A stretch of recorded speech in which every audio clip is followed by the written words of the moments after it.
для читателя Казахстана в проекте «Лучшие женщины мира», в котором мы собрали историю успеха самых образцовых людей, тех, кому хочется подражать, с кем полезно и приятно общаться, кто внес неоценимый вклад в развитие нашей страны.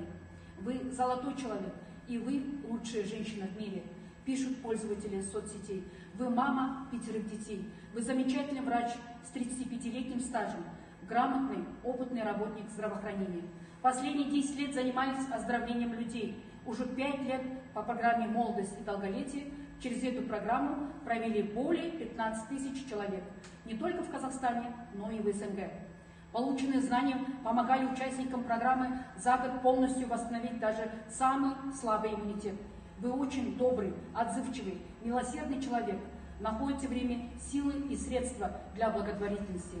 Мечты и стремления глобальные.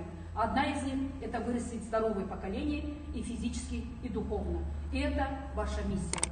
Уважаемая Айгуль Рахманқұловна, искренне и сердечно поздравляем вас с публикацией в республиканской энциклопедической книге «Лучшие женщины мира».